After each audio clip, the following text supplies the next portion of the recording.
कि कुछ लोगों को अगर ये गलतफहमी है कि मैं टूट जाऊंगा, समझौता कर लूंगा, वो बड़ी भारी गलतफहमी का शिकार है। नमस्कार, मैं धीरेन्द्र सिंह आगरा से। सपा सांसद रामजी लाल सुमन पर कल अलीगढ़ में हमला बोला गया। उनके काफिले में शामिल गाड़ियों पर टायर फेंके गए। इस दौरान काफ़ी बवाल मचा। अब इस पूरे मामले पर सियासत फिर से गर्मा उठी है। अलीगढ़ में जो हुआ उसके बाद आज सपा सांसद ने आगरा में एक प्रेस वार्ता की और प्रेस वार्ता करने के बाद उन्होंने करड़ी सेना को लेकर तमाम बातें कहीं, सरकार पर कई आरोप लगाए। तो ऐसे में हमारे साथी मौजूद हैं और उनसे जानेंगे कि इन बयानों को लेकर उनका क्या कहना है और आगे किस तरह से ये पूरा प्रकरण मोड़ लेने वाला है। तो करण जी, क्या मानते हैं इस पूरे मामले को लेकर, ये पूरा मामला किस तरह से नया मोड़ लेगा? देखिए, एक सियासी पूरी बिसात बिछी हुई है इस मामले में, और मुझे लगता है चूँकि जिस तरीके से करणी सेना ने पहले हमला किया जी राज्यसभा सांसद के आवास पर आगरा में, जी उसके बाद गढ़ीरामी में एक रक्त सम्मेलन हुआ। रक्त सम्मेलन में खुली धमकी दी गई करणी सेना की तरफ से कि जहाँ भी निकलेंगे वहीं देख लिया जाएगा उनको। बावजूद उसके उनके सुरक्षा व्यवस्था सरकार ने नहीं अच्छी तरीके से सुनिश्चित की। उसका परिणाम ये है कि घर पर तो एक ट्रक पीएसी लगा दी गई, लेकिन बाहर जाने पर क्या, केवल 4 सिपाही। तो कहीं ना कहीं सुनियोजित ये प्रकरण लगता है। इसके अलावा वहाँ पर बुलंदशहर जाते समय अलीगढ़ में 2 जगह उनकी गाड़ी पे हमला हुआ, एक खेरेश्वर पे और दूसरा गवाना पे।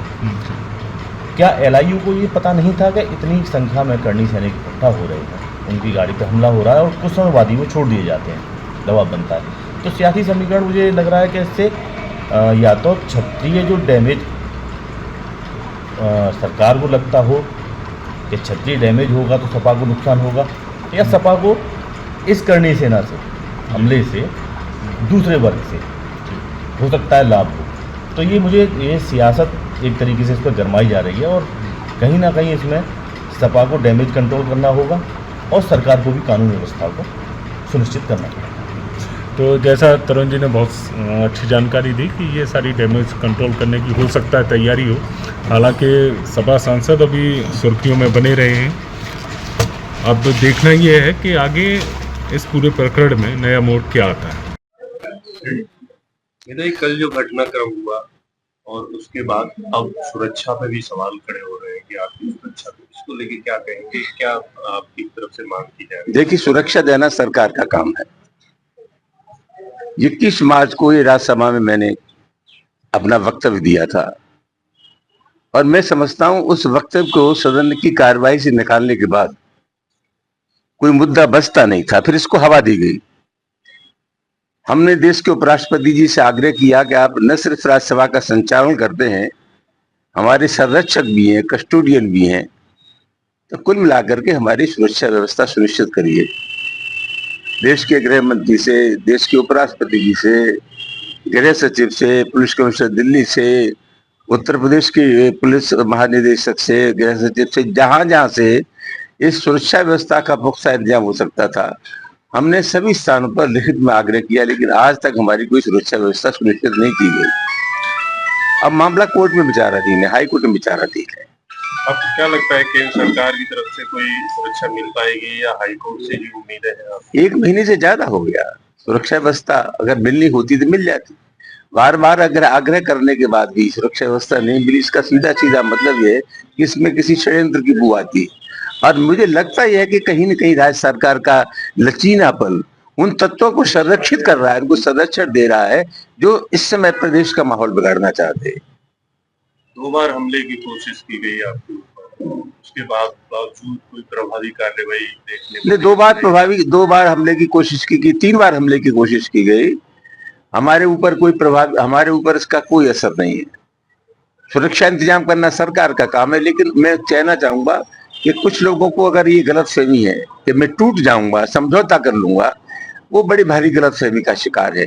कमजोर वर्गों के लिए, पिछड़ों के लिए, अकलियत के लिए, दलितों पर जहां जहां अत्याचार होगा वहां हम अपने को खड़ा पाएंगे। समाजवादी पार्टी का कार्यकर्ता होने के नाते मेरा ये धर्म है, हमारा ये फर्ज है कि इन वर्गों को जाकर के कहे घबराओ मत, संकट की इस घड़ी में हम तुम्हारे साथ हैं और दुनिया की कोई ताकत ऐसा करने से मुझे रोक नहीं सकती। पीडीए की हिफाजत करने से, पीडीए के पक्ष में बोलने से कोई हमें रोक नहीं सकता। संसद जी, कल मुकदमा लिखा गया आपके काफिले के लोगों के ऊपर और समाजवादी पार्टी कार्यकर्ताओं के ऊपर कि पुलिस के साथ अपराध की गई मारपीट। बहुत तकलीफ दी है मैं, जब तक रहा पुलिस ने, हमारे किसी भी कार्यकर्ता ने पुलिस के खिलाफ कुछ नहीं कहा।